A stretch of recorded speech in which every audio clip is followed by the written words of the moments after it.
Hello, my name is Carolyn Bennett, and I'm the Arts Education Coordinator at the Rhode Island Department of Education. I'd like to thank the Rhode Island State Council on the Arts for inviting me to share this video today. The ideas that we'll talk about today in this video were originally shared in a webinar, and so I'd like to especially thank the attendees who first spent some time with me to discuss these ideas in the Rhode Island State Council on the Arts webinar. I learned a lot through dialoguing with you, and I appreciate your time. Today we're going to talk about the Rhode Island Arts Education Data Dashboard. This is a tool supported by RISCA that is really the leading source of data for us to find out more about how K-12 public school students in Rhode Island access and engage in the arts. Specifically in this video, we're going to talk about how this information can be a powerful asset for community-based organizations and how you can use this data to inform your important work. I hope you'll enjoy. So let's dig into the Rhode Island Arts Education Data Dashboard for community-based organizations. In our webinar today, we're going to talk about four big main ideas. First, we're going to define what the Arts Education Data Dashboard is all about. Next, we're going to explore the sorts of information that we can find in the dashboard. Third, we're going to think about different ways the dashboard can help nonprofit organizations and community arts organizations fulfill their missions in their diverse communities. And finally, we'll talk about some ways the Rhode Island Department of Education can support the missions of those organizations.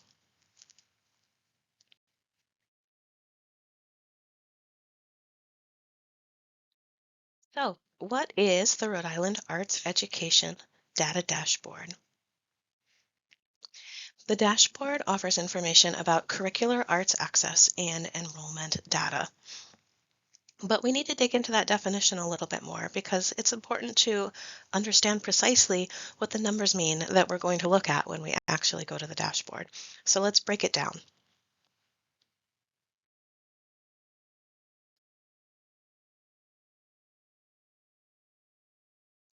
So what does it mean when we say curricular arts?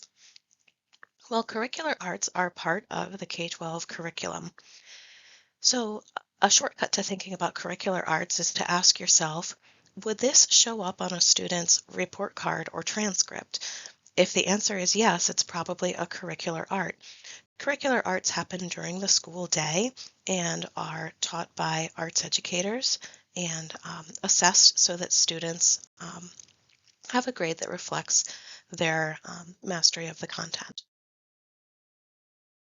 So when we talk about curriculum and arts in Rhode Island, we can talk about the National Core Arts Standards. Rhode Island has adopted those as our standards for arts education curriculum. The standards outline 5 artistic disciplines. You can see here on the screen, this is a screenshot from the dashboard. We can look at music, visual arts, theater, dance, and media arts. In line with these 5 artistic disciplines, we have SCED codes that provide a nationwide common language to classify courses in all content areas, and we have these 5 categories coded within the SCED codes as well.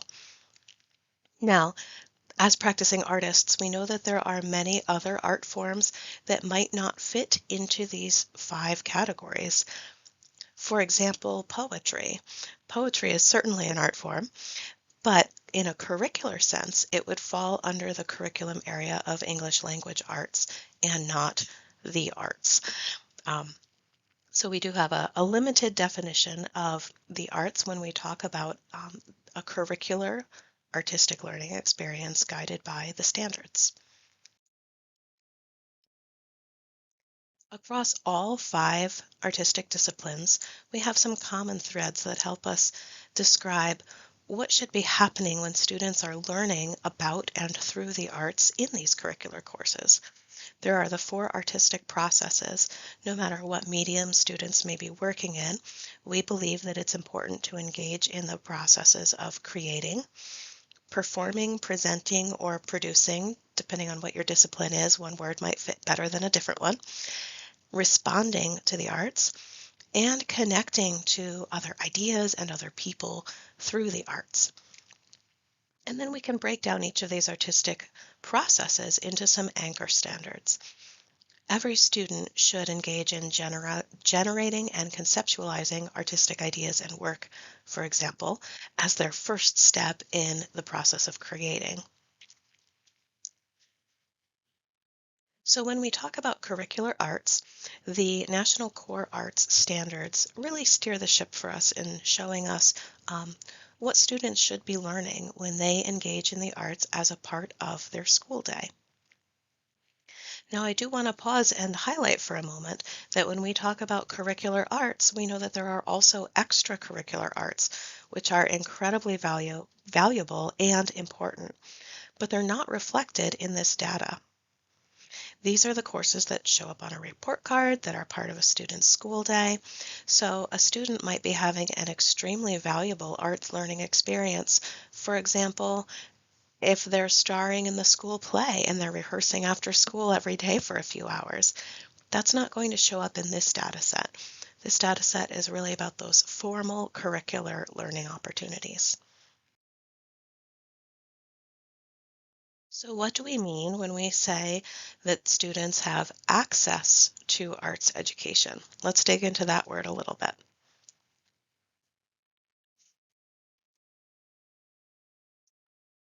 We can calculate a student's access to arts education by simply seeing what school the student goes to and seeing if that school offers arts courses. If a student goes to a school that offers enrollment in one or more arts courses, that student would show up as one of a small portion of the 97% of students that have access to arts in Rhode Island, as you can see from the screenshot from the dashboard here. Likewise, we can say that a school has access if we see that that school offers enrollment in one or more arts courses.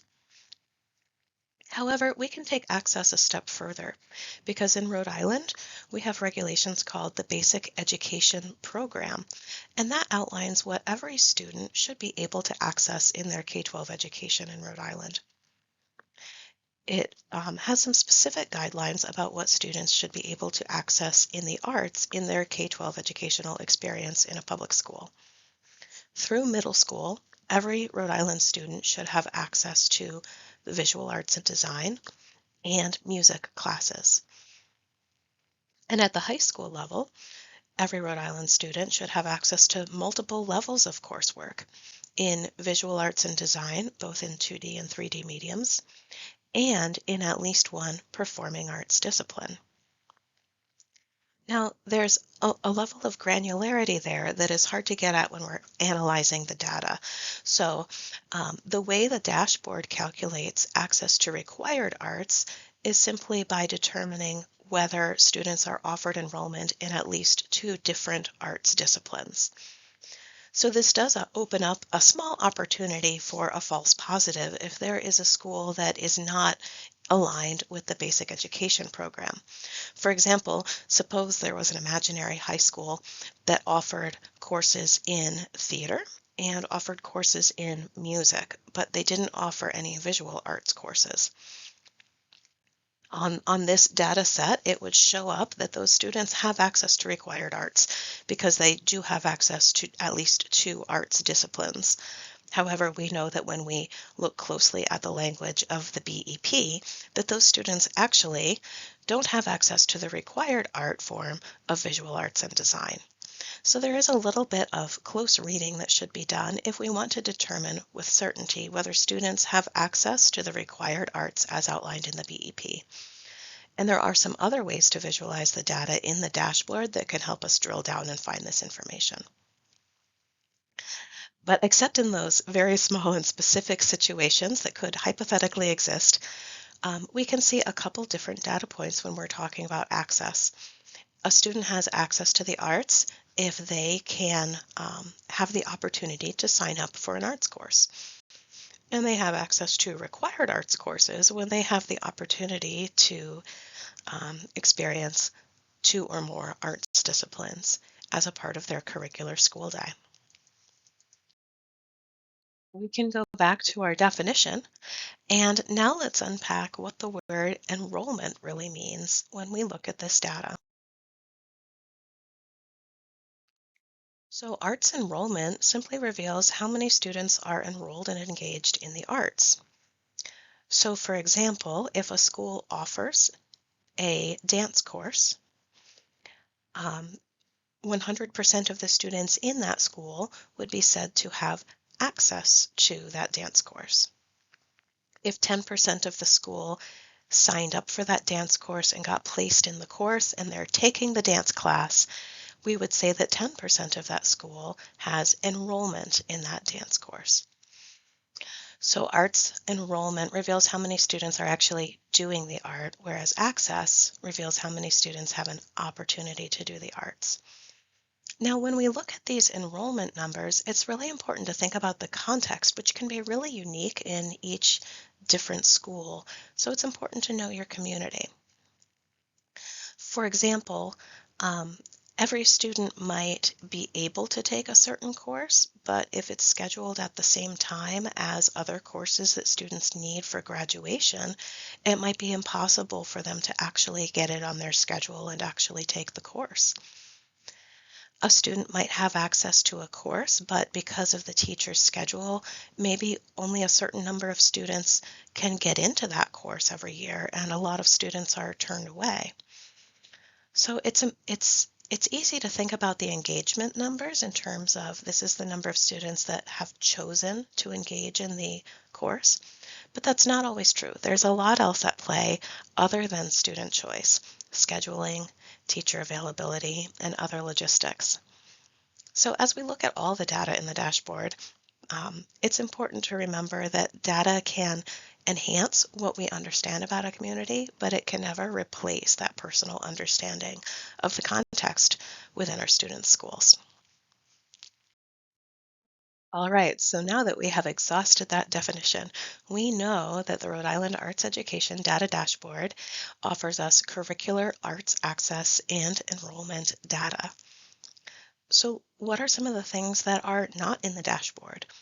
We mentioned extracurricular arts, very important experiences that are not reflected in this particular dashboard. Family and community arts. There's a lot of arts that students may be engaging in within their families and within their communities apart from the school, and that's important and deserves recognition too. So it's important that when we interpret this data, we know that if a student or a school or a town or a community has lower access and enrollment in the arts, that does not mean that they're living in an arts desert. Every individual and every community has inherent artistic views and practices that are worth celebrating, that are a part of their cultural and community identity. Some of those practices just don't show up here in this particular data set. In this particular data set, we're really concentrating on every student's right to access and enjoy arts education as part of their K-12 public school education experience.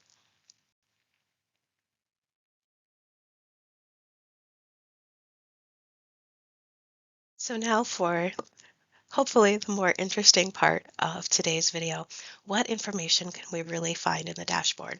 We've had a couple appetizers, a couple screenshots, but in this section, we're actually going to jump into the dashboard and I'll demonstrate how you can navigate it and use it to uncover specific information.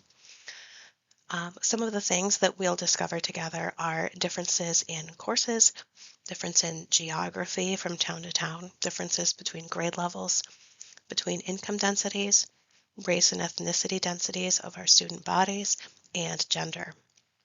These are just some of the differences that you can uncover that can help inform your work. Now, before we move over to the dashboard, I just want to offer a disclaimer. I intentionally did not plan out what schools or regions or districts or courses I would click on for this presentation. I don't mean to call out any particular district for specific praise or specific criticism, so I intentionally left it up to chance what we're going to see when we go in there. So it's anybody's guess.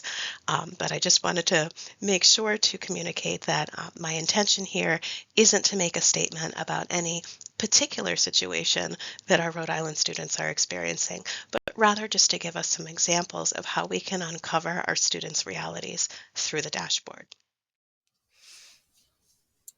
All right, so here we are on the RISCA website, and we are exploring the Rhode Island Arts Education Data Dashboard. Now, if you remember on our slide, one of the first differences I promised we could uncover is differences in courses. So you can see here that we have a variety of tabs at the top and also some really convenient entry points right here on the cover of the dashboard. There are so many ways that you can slice and dice the data to learn different things here. I'm just going to highlight a couple of the things that I imagine might be most helpful for community organizations to look at. But really, it can be so valuable just to jump in and explore for yourself. So, if we wanted to find out more about courses, we could go to the Course Finder. We can access it right here on the cover page, or we can always find the tab, no matter where we are in the dashboard, up at the top of the screen. So, what can we find out in the Course Finder?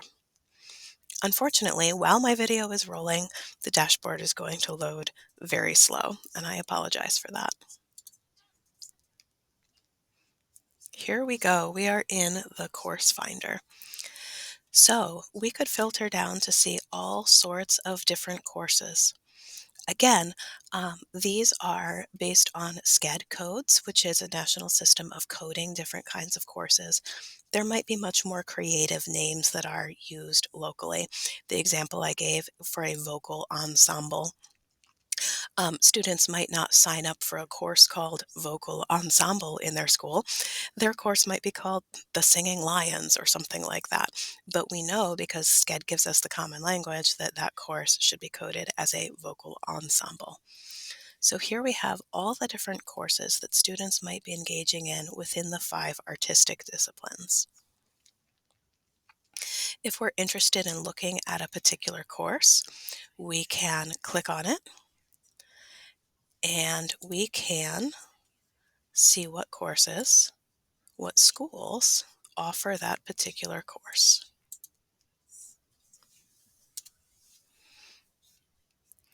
So here are the 5 districts and schools in Rhode Island that offer, for example, composition and songwriting. Let me give one more example. Let's see, maybe I'm interested in students who are engaging with photography, and I know that there's a couple different courses that are kind of around the area that I want to explore. I can multi-select all of them. I could look through the list for all the courses that might relate to photos. I have a search bar up at the top so I can find that keyword. And as a result, here are all the districts that have all of those courses that I selected that are within the field of photography. I can also see the geographic location of the schools that are offering them. And on the other side, I could also look at what one particular school offers. For example, I clicked on Barrington, and here I can see all of the arts courses that Barrington offers, Barrington High School. So that's how we can uncover some of the differences in course offerings across our state. The next variable that I promised we could explore is geography. Now, a lot of these tabs will give us some geographic information. For example, we can see some geographic information right here about where photography is being offered across the state. But the tab that I really want to show you here is called the Comparisons tab. Let's take a look at what we can find there.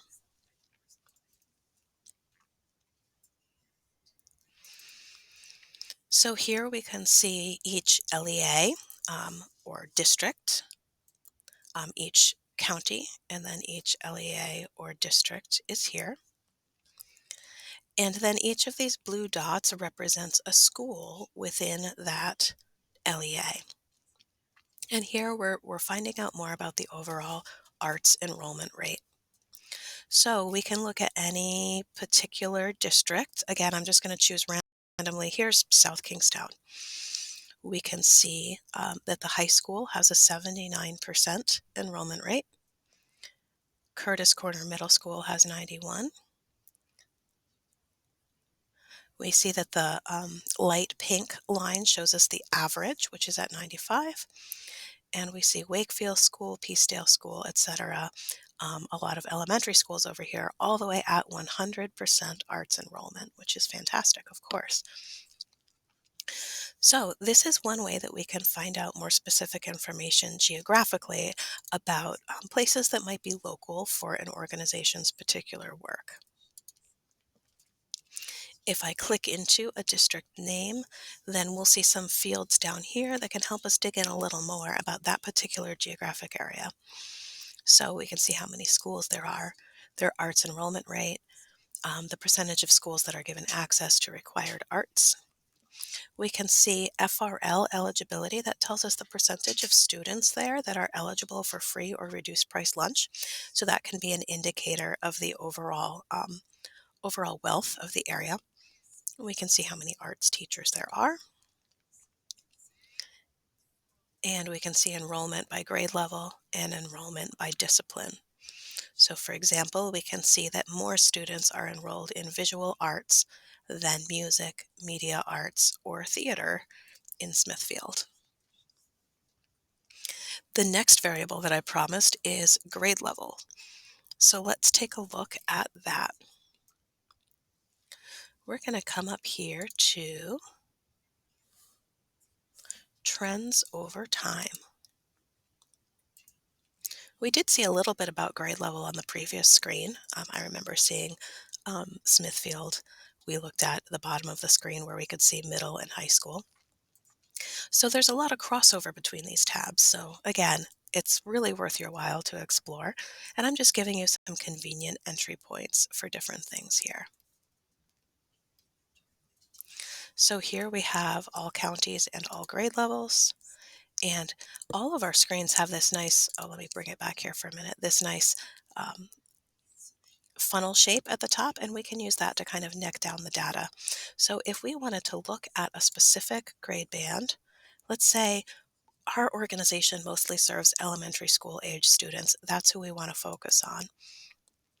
We can go ahead and filter this screen and find out more about what's happening with elementary students. We can also filter down by the district or the county. So again, we're getting into geography here as well. And we can see valuable information by student grade level. So here we can see over time, different enrollment rates, by income level, different enrollment rates over time, and also by the school majority, race, or ethnicity. Now, it's important to understand that we're not looking at the ethnicity of specific students here. This is not a picture of how Hispanic students are accessing the arts compared to white or no majority students. This is a school these are schools with majority Hispanic students attending the school, and schools with majority white students attending the school, and schools where there's no majority of a certain race or ethnicity. Of course, there are other race or ethnicities that we might be interested in looking at, but in Rhode Island, we don't have a sufficient number of schools with a majority of any other race or ethnicities that would allow us to report out significant data. So here we covered pretty much all the other variables that I promised you. We can see things about grade level, income density, race and ethnicity. Oh, but we haven't yet done gender. Here's a tab that has another way to visualize the data that can help us drill down into data as well, into gender as well. Let's go to the Arts Disciplines tab.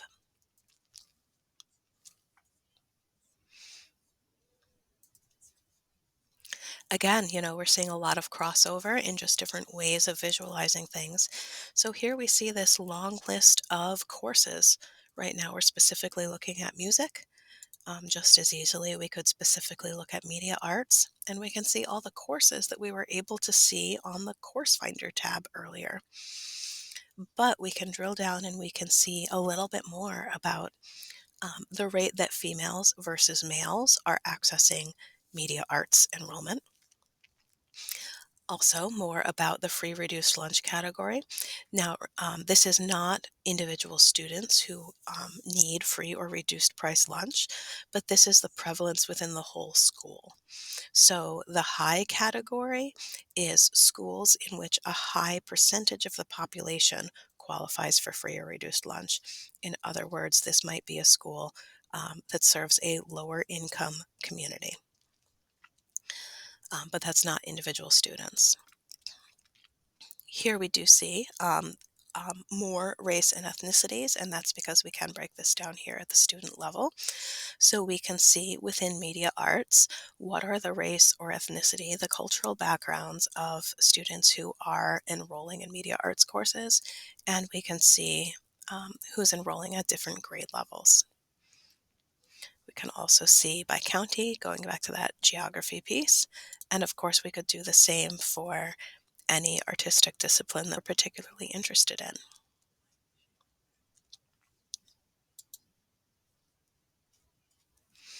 All right. So, I hope my brief tour of a couple of these tabs have showed you how we can uncover differences in courses, geography, grade level, income density, race and ethnicity, and gender through the dashboard. But seriously, if there's something that you want to find, it is just priceless to go ahead and explore. And moreover, I spend a lot of time in this dashboard, and I would love to be your personal data concierge. I know that community organizations in Rhode Island do a lot of important work, and your time is precious.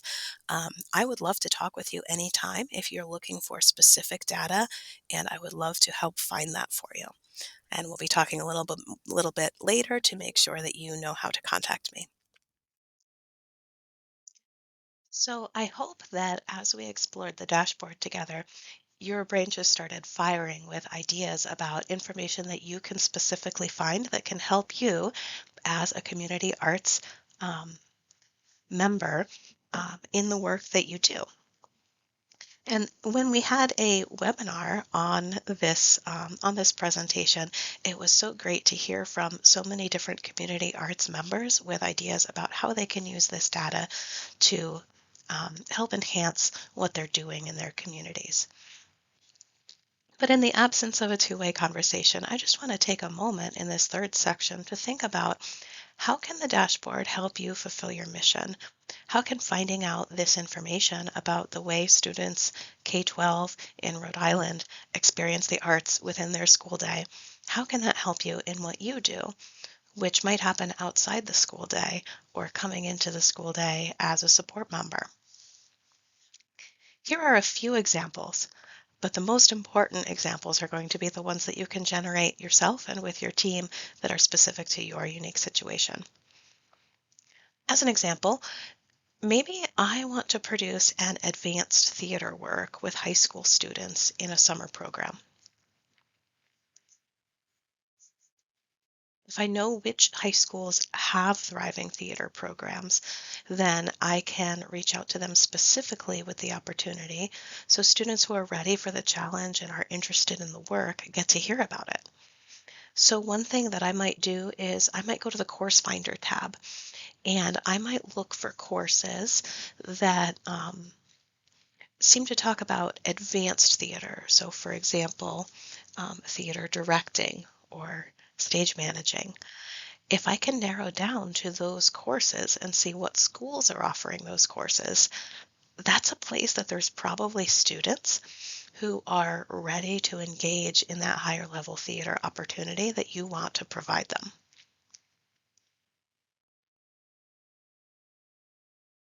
Here's another example.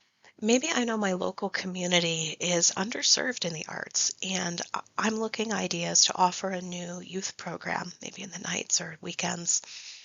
If I know where the most glaring inequities are between my neighborhood and comparable communities nearby, I can create programs that can help step into that gap. So I might want to look at the local school districts, and I might want to look at the arts disciplines tab to figure out what students are engaging in what arts disciplines. I might realize that a lot of students have opportunities in the visual arts in their district, for example, and a lot of students have opportunities in theater and music, and um, but then I might look at media arts, and I might see that not many students have opportunities in media arts in the same way. So if I'm looking to bring in a new arts opportunity, I might want to look at some of those digital media arts because I know that that's something that students aren't able to get elsewhere in their life. As another example, maybe I have a committed group of folks that are really interested in advocacy and they want to be a force for change in their communities to increase arts access for students. Certainly a commendable goal. If we can target specific and viable areas for growth, we can advocate in our local communities to help nurture the arts in our local schools. So we might want to look at some of the tabs that can show us differences between um, gender or race, ethnicity, and then we can come at advocacy from an equity perspective, and we can say, don't we want all of our students to have the opportunity to have the full range of artistic opportunities? And that equity stance can be a really great lens to advocate for increased arts access and engagement. Last example, I promise. So maybe I know about this new program that I'm really excited to implement, but I need some experts to help me. Maybe I'm not an expert in that particular discipline or media, or maybe I'm an expert in that particular discipline, but talking to kids just isn't my forte, and I really need an educator's mind on my team.